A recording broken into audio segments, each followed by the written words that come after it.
In the ancient kingdom of Adebumi, where the moon shone like polished silver over red earth and tall Iroko trees, there lived a prince whose name mothers whispered with both pride and fear.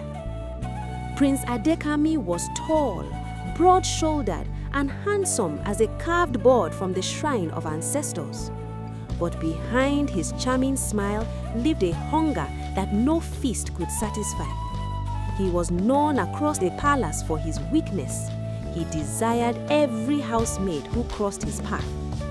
The palace corridors carried secrets like wind carries dust, and every maid who served wine or arranged his bed feared the moment his shadow would fall across the doorway. The king, old and weary, pretended not to know. After all, princes were fire, and fire was expected to burn. The palace was vast, built with golden pillars and guarded by warriors whose spears reflected sunlight like lightning. Yet, beneath the beauty of the palace walls lived silent tears. Some housemaids came from distant villages hoping for honor and coins. Many left with broken spirits. Prince Adekami felt untouchable, wrapped in royal privilege like a lion wrapped in its mane. He believed no consequence could reach him. What he did not know was that destiny had begun to sharpen its blade quietly in the shadows of the royal kitchen, where a new cook had just arrived, a woman whose beauty could silence birds mid-song. Her name was Zainab, and she appeared in the village like a star falling from the sky. No one knew her family, no one knew her story. She was simply there one market morning, her skin glowing like morning dew, her eyes deep and calm like a forest river. She spoke softly, but when she smiled, even stubborn traders lowered their prices without argument. The palace quickly heard of her cooking skills and unmatched beauty. Within days, she was hired as the royal cook, stepping into the palace gates as if she had always belonged there. But Zainab carried secrets heavier than iron pots. She moved with grace, yet her movements were calculated. She listened more than she spoke. At night, when other servants slept, she stood beneath the moon, whispering words in a language no one understood. Some said she was blessed, others said she was strange, yet none dared question her.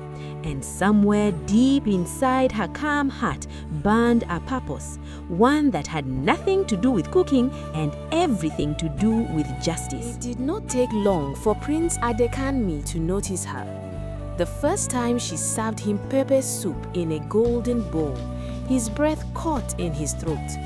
He had seen countless beauties, but Zainab was different. She did not lower her eyes when he stared. She did not tremble when his fingers brushed hers. Instead, she looked at him as if she could see something rotten beneath his royal skin. That look unsettled him. For the first time, desire mixed with challenge. He began finding excuses to visit the kitchen. Compliments slipped from his lips like honey, but she answered with polite distance. The more she resisted, the more he wanted her. It became a game in his mind, a hunt. Yet Zainab was not prey. She watched him carefully as a hunter studies a trapped animal. Every smile she gave him was measured. Every word was a thread weaving an invisible web. One evening, during a festival of drums and dancing, wine flowed like river water. The palace glowed under torchlight and laughter echoed through marble halls. Prince Adekami, intoxicated by celebration and desire, sought Zainab in the quiet of the kitchen. He found her alone, grinding spices under dim firelight. The air smelled of cloves and something else, something ancient. He stepped closer, voice thick with confidence. "You cannot escape me forever," he whispered. Zainab did not step back. Instead, she met his gaze calmly. "Some doors," she said softly, "once opened can never be closed." Her words felt like a riddle, but desire deafened him. That night, he crossed a line he believed he had crossed many times before. Yet this time, the air itself seemed to tremble as though the ancestors were watching. At dawn, Prince Adekame woke with an unfamiliar weight on his chest. Zainab was gone. The room felt colder than usual. His body felt strange, as though something inside him had shifted. He brushed the feeling aside, convincing himself it was only guilt or wine. But as he stood before his mirror, he noticed faint markings on his skin, symbols he had never seen before, glowing briefly before fading away. Meanwhile, Zainab stood in the palace courtyard at sunrise, calm and composed. The palace dogs avoided her. The birds did not sing near her.